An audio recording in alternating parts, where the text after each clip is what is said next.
प्रिय मित्रों, जय श्री कृष्ण।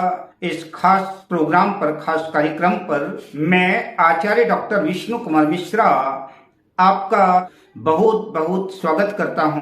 आज मैं चर्चा करूंगा, अगर जन्म कुंडली में कोई ग्रह नीच राशि में चला गया है, कोई ग्रह नीच का है, तो नीच के ग्रह का रत्न धारण करना चाहिए कि रत्न नहीं धारण करना चाहिए, इसकी विशद चर्चा मैं आपसे करूंगा। पर मैं विषय क्रम में आगे बढ़ूं उससे पहले आपसे आग्रह, अगर आपने अभी तक हमारे इस चैनल को सब्सक्राइब नहीं किया है तो प्लीज चैनल को सब्सक्राइब करें, साथ ही नोटिफिकेशन बेल को भी प्रेस कर लें। अगर आप अपनी या अपनों की जन्म कुंडली का बृहद प्रेडिक्शन कराना चाहते हैं, विश्लेषण कराना चाहते हैं, या कि वर-वधू की कुंडली का मिलान या किसी किस्म का ज्योतिषी परामर्श चाहते हैं, या कि उत्तम क्वालिटी के रियल राशि रत्न आदि प्राप्त करना चाहते हैं, तो स्क्रीन पर फ्लैश हो रहे नंबरों पर आप हमसे संपर्क कर सकते हैं। नीच के ग्रह का रत्न धारण करना चाहिए या नहीं करना चाहिए, इस टॉपिक पर चर्चा करने से पहले मैं आपको दो बिंदुओं पर और चर्चा करना चाहता हूं।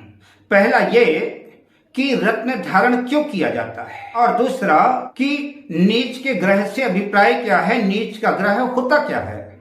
ज्योतिष के क्षेत्र में बहुत सी किताबें हैं, कुछ न कुछ अलग अलग लिखा हुआ भी है।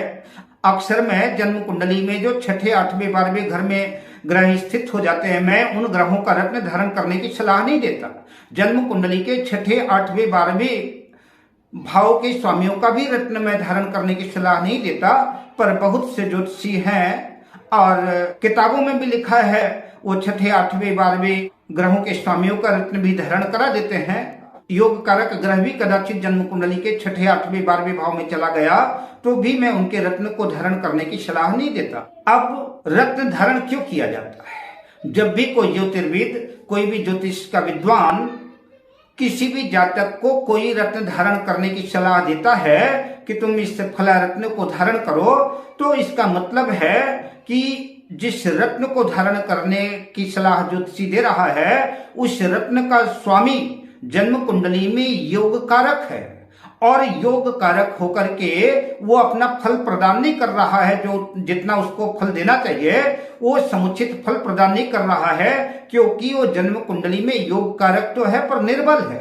हो सकता है कि उसके पास अपनी डिग्री ना हो, या कि वृद्ध हो, बाल्यावस्था में हो, या कि मृत हो, और या तो कदाचित ऐसा भी हो सकता है कि सूर्य की रश्मियों से वह ग्रह अस्त हो चुका हो और अस्त का ग्रह जो है अपना प्रभाव नहीं दे पा रहा हो, लेकिन जन्म कुंडली में वह ग्रह योग कारक है और केंद्र या त्रिकोण भाव में, अच्छे भाव में बैठा हुआ है, लेकिन अपना फल देने में समर्थ नहीं है। इसलिए उसकी ताकत को बढ़ाने के लिए, उसकी शक्ति को बढ़ाने के लिए, उसको बलवान करने के लिए ज्योतिर्विद ने उस रत्न को धारण करने की सलाह दी।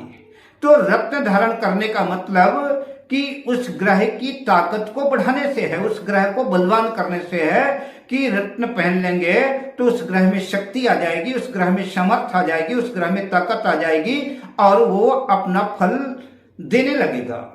अब मैं दूसरी चर्चा आपसे करता हूं कि नीच के ग्रह का अभिप्राय क्या है। जैसा नाम से ही विदित है, नीच, नीच कर्म करने वाला, क्रूर कर्म करने वाला, बुरा कर्म करने वाला नीच कहलाता है।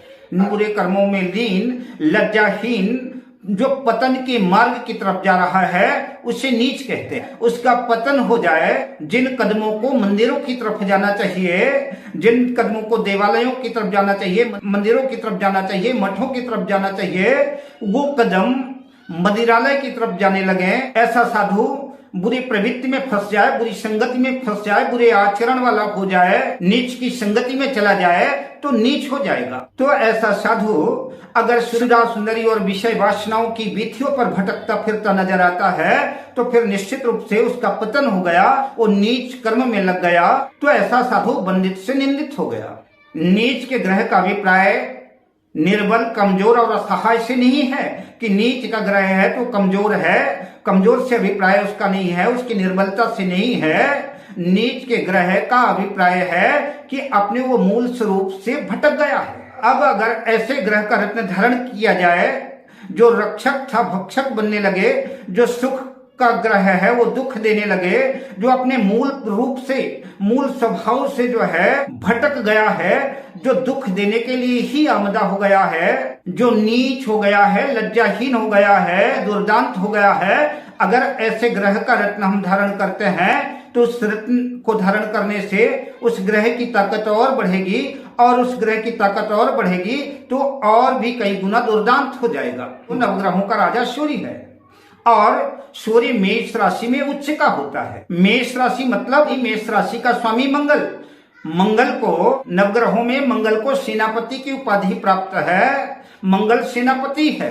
सूर्य जन्म कुंडली में राजा है, और राजा बलवान कब होता है, राजा की ताकत कब बढ़ती है, जब सेनापति उसके साथ हो, उसके साथ विशाल सेना हो, और सेनापति योग्य हो, काबिल हो, और उसके साथ हरदम खड़ा हो, तो राजा की ताकत बढ़ जाती है, राजा बलवान हो जाता है। यथार्थ में जो राजा की ताकत दिखती है, जो राजा का हुक्म आदेश दिखता है, वो राजा की ताकत कम है।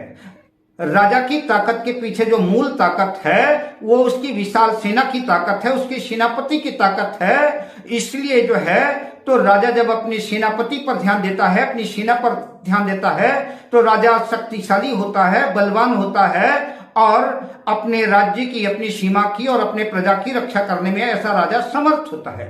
अब सूर्य की नीच राशि तुला राशि है। तुला राशि में सूर्य नीच का हो जाता है। तुला राशि का मतलब तुला राशि के स्वामी शुक्र हुए, और शुक्र किसके कारक हैं, शुक्र रूप लावण्य के कारक, शुक्र भोग विलास के कारक हैं, शुक्र गीत संगीत के कारक हैं, शुक्र जो है लग्जरी सुख सुविधाओं के भोग विलास के कारक हैं। तो अगर राजा सेनापति का साथ छोड़ देता है, सेना का ध्यान नहीं देता, सेनापति की तरफ ध्यान नहीं देता, राज्य का ध्यान ना दे करके सुरा सुंदरियों में ही मदमस्त रहता है, गीत संगीत नृत्य पर ही जो है तो मदमस्त रहता है, उसको अपने राज्य की, अपने सेनापति की, सेना की चिंता नहीं है, तो निश्चित रूप से ऐसे राजा का पतन और ऐसे राज्य का पतन होने से कोई नहीं रोक सकता। क्योंकि जिस राजा के कंधे पर विशाल राज्य का, साम्राज्य का दायित्व कंधे पर है, प्रजा की रक्षा करना है और सीमा की रक्षा करना है, वो अपनी सेना और सेनापति को छोड़ करके भोग विलास सुरा सुंदरियों पे मस्त है।